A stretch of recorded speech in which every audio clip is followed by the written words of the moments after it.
So the Indiana Fever have made a roster.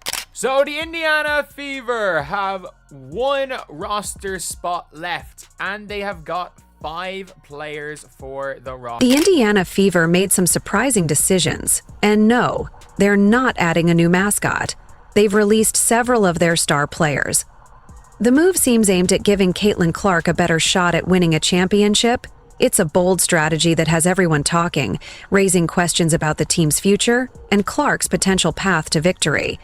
So the Indiana Fever, as expected, have waived Yvonne Ejim. I mean, it's kind of assumed that Michaela Timpson is a lock for the roster spot, but they did keep Jaylen Brown, so that does make me wonder, like, why not cut Jaylen Brown in this round if she still wasn't in consideration? So Ejim had some pretty tough minutes against the Mystics, and she did have some moments in the Brazil game, but I think just her overall kind of like knowledge of leveling up isn't exactly. Is this bold strategy genius or a complete disaster waiting to happen?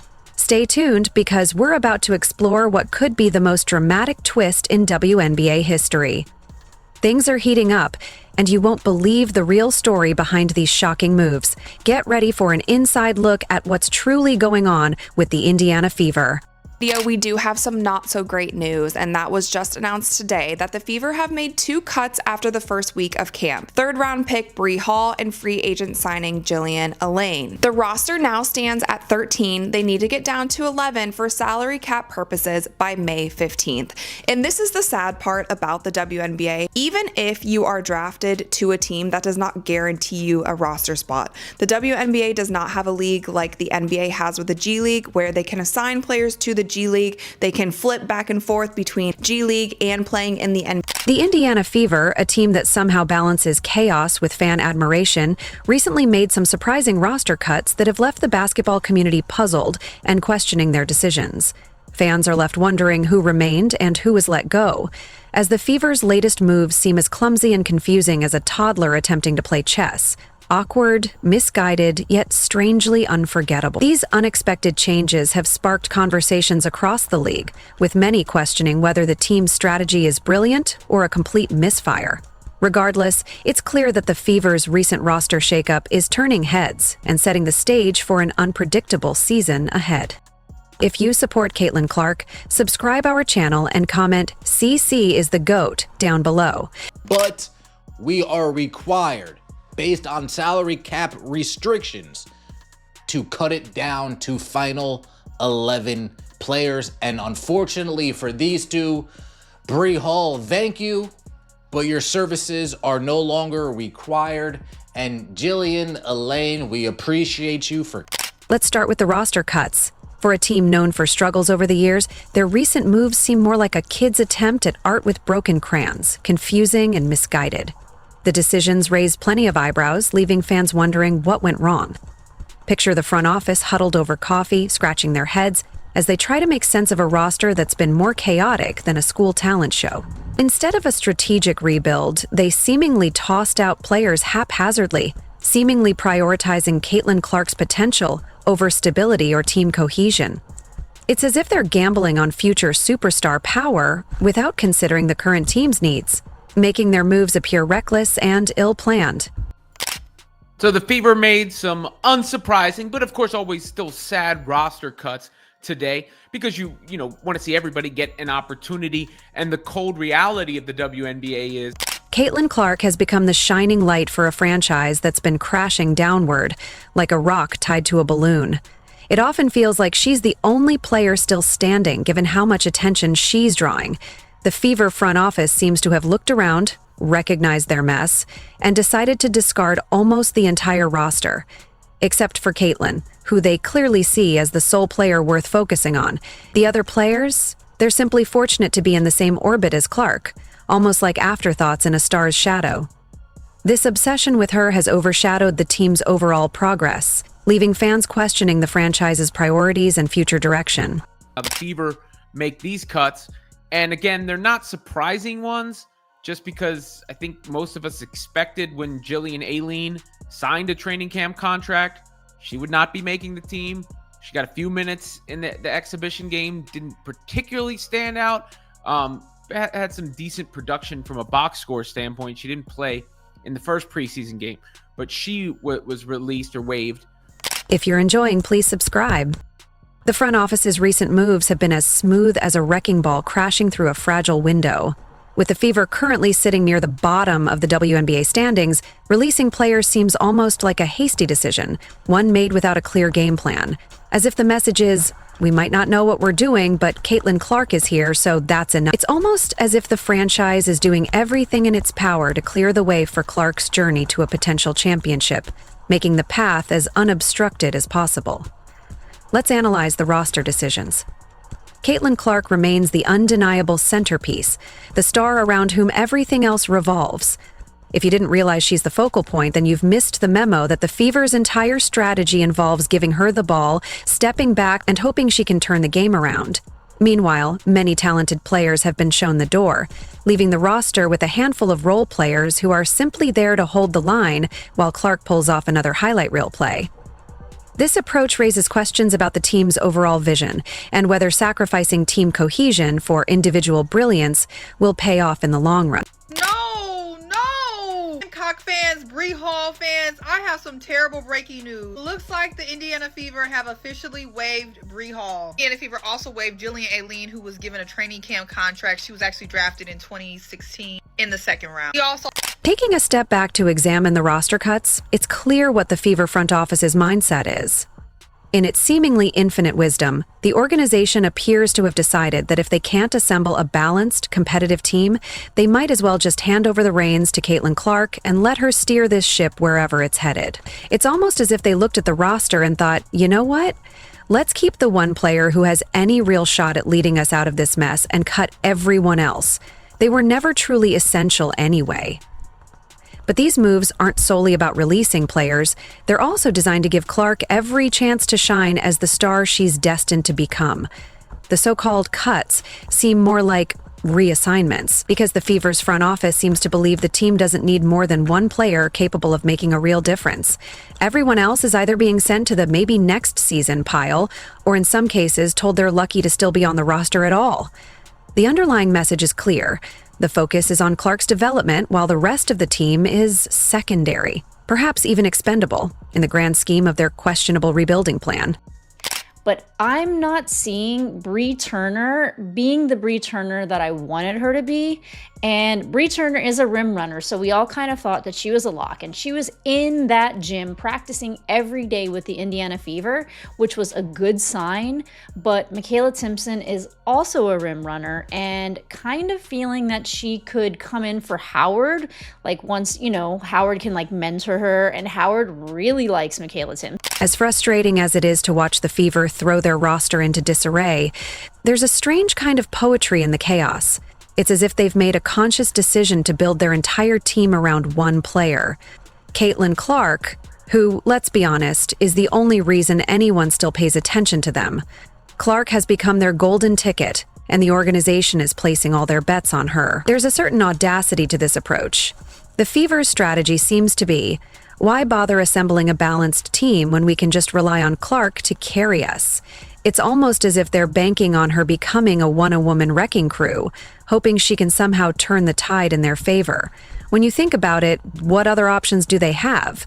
The Fever haven't exactly been a powerhouse in the league. Cutting players who aren't meeting expectations makes sense. They're shedding excess baggage to focus solely on Clark. The message is clear. They're saying, we can't win with a full roster, but maybe, just maybe, we can with Caitlin leading the way.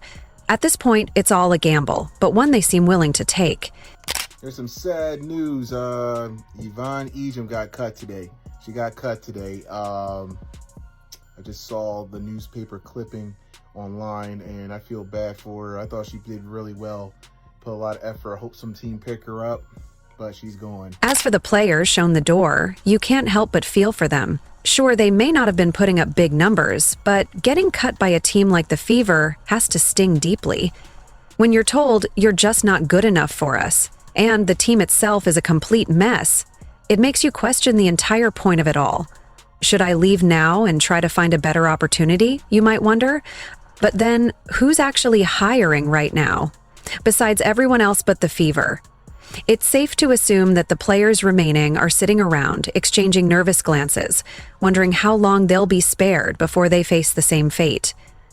They're probably thinking, okay, Caitlin Clark's got this, but what about us? It's almost like they're part of an unspoken support group. Team members trying to hold on, clinging to the hope that somehow, amidst the chaos, they're still part of something meaningful. Meanwhile, the entire situation feels like a last-ditch effort by the Fever to pretend they're contenders, even as everything around them crumbles. You know, in a sense, you know, that's humorous, I guess, but the reality of it isn't funny because somebody isn't making a team, isn't realizing their dreams right now, and that in the form of Egypt. Now, it doesn't mean the end of your... There's an undeniable irony in the Fever's approach. They're cutting players to make room for Caitlin Clark. But honestly, it's not like anyone else on that roster was making waves or making a real impact. The team seems trapped in this constant illusion of being a contender, but it's painfully clear that they're far from that reality. Sometimes, you almost want to send the Fever a sarcastic thank you card, acknowledging their transparency. Something along the lines of, "Thanks for the honesty. It's refreshing to see a team so committed to remaining clueless about what it really takes to win." But let's be honest. They're not cutting any of their star players to make room for her. It's more like pruning a dried-up shrub, hoping that somehow a miracle will make it flourish again. Instead, it just highlights how disconnected they are from the realities of building a winning team, making their attempt at rebuilding look more like a misguided pruning job than a strategic move. Surprising. I will say I am surprised that they cut Bree Hall so quickly. I thought they would give this a real opportunity, a real shot, but it appears that they figured out that they don't want Bree Hall, which again will always make me question why the hell did you even draft her? The only reason I thought of what I thought of and I said what I said was because it made no sense otherwise to draft her when there was a clear need for a backup point guard. The Fever aren't exactly overflowing with talent. They're mainly focused on keeping Caitlin Clark around, ensuring she has everything she needs, and crossing their fingers that some kind of basketball miracle will happen. Finally, after years of struggle, the coaching staff probably prays nightly for divine intervention, because at this point, that seems like their only hope of becoming relevant again. Maybe Clark will be that miracle they've been waiting for. But it's hard to ignore the feeling that they're just spinning their wheels trying to fix a team that's been a disaster for far too long. Still, at least they're making an effort, right?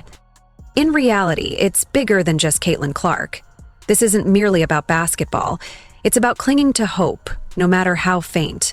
Clark symbolizes their last, best chance to turn things around and salvage a future that looks increasingly bleak. If she doesn't deliver, then it's probably game over for the Fever. They've essentially placed all their chips on one high-stakes gamble, desperately praying for a turnaround. It's a risky move, but at this point they're willing to try anything to break free from the cycle of disappointment and reignite their fading prospects. But the person that may be cut may be a player that's, you know, trying to make a roster but just can't. It may be Brown. It might be Brown. I think she's going to get cut. So that's my prediction for the cuts. I wish we could keep them all, but you know, that's the nature of the business. That's why expansion of WNBA would actually help the league, because these situations, I just hope the league gets more popular so these women can fulfill their dreams. If Clark doesn't deliver, the team will be left scrambling for options, facing a bleak reality they'd rather avoid. But let's acknowledge one thing. At least they've made it unmistakably clear who their shining star is. Caitlin Clark stands as the beacon of hope. As for the rest of the roster, well, they'll likely have to accept playing in Clark's shadow for the foreseeable future. It's not exactly glamorous, but someone has to fill that supporting role. Without them, Clark wouldn't have a stage to showcase her talent. And that's a tough spot to accept. They might not get the spotlight or the glory, but their contributions are essential, if only to keep Clark's spotlight from dimming entirely. It's a challenging position with little promise of recognition or accolades. Playing second fiddle isn't glamorous, but it's the hand they've been dealt. Maybe they'll find a way to thrive behind the scenes, carving out their own niche, but for now, all eyes are on Clark, and the rest of the Fever are just along for the ride. Looking ahead, the Fever's future remains uncertain. Given their track record of questionable decisions, it's very possible they'll continue chopping players who don't fit into their chaotic, half-baked plans. After all, what's the point of building a balanced, cohesive team when you can simply lean on Caitlin Clark and friends for another season? It seems their strategy revolves around making Clark the centerpiece, with everyone else serving as a backdrop for her brilliance. This approach might sustain them temporarily, but it hardly sets the stage for long-term success. They had until May 15th to cut these players. So yes, we want to be an upstanding organization. Yes, we want to treat these players fairly. I get all that. I get all that. Now hear me out. In these upcoming preseason games, wouldn't it be beneficial to have as many bodies on the bench so when it comes time to the fourth quarter, we're not playing anybody who's going to be an important part in our rotation? Especially given some of the freak actions that we've seen already this season, already this off season, already this preseason, already this training camp, all the freak injuries and actions we've already seen. I understand, but we need to protect ourselves as well. If we have until May 15th, right? We have until May 15th. We can continue to have these ladies on the roster, correct me if I'm wrong, and then just do one fail swoop all at one time. Sure. It's not exactly a recipe for long-term success, but who needs team chemistry when you have one of the best players in the league? The Fever's next moves are anyone's guess. Maybe they'll make another random trade, trying to piece together a supporting cast that can actually complement Clark. Or, true to form, they'll just keep doing what they've been doing, focusing solely on getting Clark the ball, even if it means leaving everyone else to fight for scraps. After all, who needs a balanced, cohesive roster when you can just rely on passing to your superstar and hoping for the best? It's a bold, risky strategy that's sure to keep fans on the edge of their seats, if only to see how long this one-woman show can run before it inevitably collapses. But hey, at least it makes things interesting. The Fever are experts at providing entertainment, even if it's just by watching their unconventional decisions and questionable tactics play out in real time. Whether it's success or chaos, they certainly know how to keep the drama alive, whether fans want it or not. Fever. The reality of it is they are most likely going to have to make another cut. Barring some unexpected maneuvering, they're going to have to make another cut. And it is most... Perhaps their true strategy is simply creating drama for its own sake, with just enough hope that Clark can somehow pull off a miracle. In the world of the Fever, anything feels possible. Though don't hold your breath for them to rack up many team awards along the way. As we watch this chaotic situation unfold, we're left wondering how it will end. Will the Fever transform into a legitimate contender? Or will they keep making roster moves that only add to the confusion? One thing's certain. If Caitlin Clark doesn't secure a championship, it won't be due to a lack of effort or a complete absence of logic from the front office. If you enjoyed leaving a like and subscribing, more videos are on the screen now.